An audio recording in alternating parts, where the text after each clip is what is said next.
find that most of the HIV infection comes in due to gender-based violence or violence against women.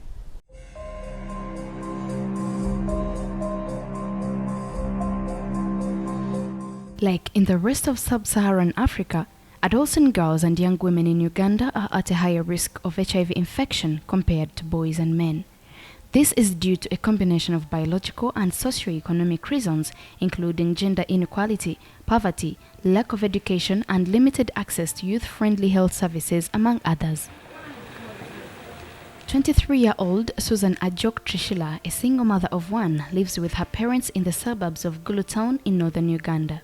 It was not easy. No, in our clan, like, girls are not supposed to go to school.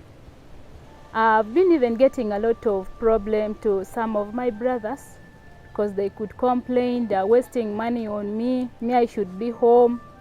But thank God my mom was there to at least talk to my dad. And even from home, some of my brothers were pushing me, get married, what are you doing? Okay, a lot of vulgar language were on me. I was stuck. I even decided to run away from home. I ran from here, I went and stayed up to Germany. No one even knew where I was. Susan's story is not different from many of the women in Gulu district, northern Uganda, a region that was ravaged by civil war for over 20 years and is beginning to find healing. But for many adolescent girls and young women here, recovery is still elusive. I'm time on a footpath journey in dreams. One a better jack like a gangwa. They come out of my berry yen. I know a comero, petty me and Jimmy went my mirror. Kira pen the my can tell our yen between a gang quam, or where chula. I know, Jack Radical Mogo. I know it and annual.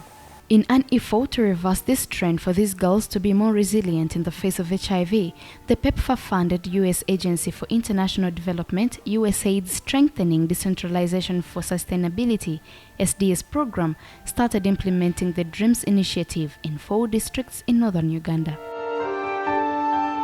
Targeting girls between the ages of 15 and 24, the goal of DREAMS is to help girls develop into determined, resilient, empowered, AIDS-free, mentored and safe women in order to reduce HIV infections. At first I thought I had no future.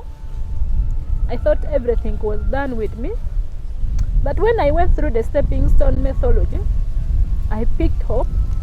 I said, yes, I think I still have a future or a better future to come for me. Under DREAMS, USAID's SDS program coordinates activities of 5 other implementing partners to ensure that these girls and young women stay HIV negative and that those girls that test HIV positive are enrolled onto care and treatment services.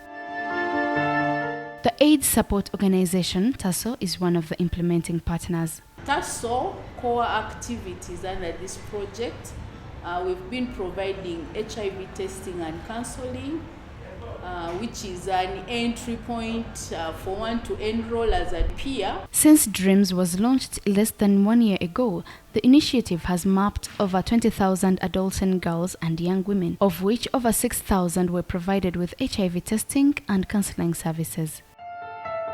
Luckily for Susan, she tested HIV negative after joining DREAMS. Today, she is one of the 230 DREAMS peer facilitators that provide fellow girls in their communities with safe spaces to meet, share and learn weekly on a range of topics including HIV prevention, family planning, prevention of gender-based violence and economic empowerment, among others. The DREAMS initiative is really part of a broader strategic approach of the Uganda program here, because what we've realized is that the average Ugandan is a 14-year-old girl.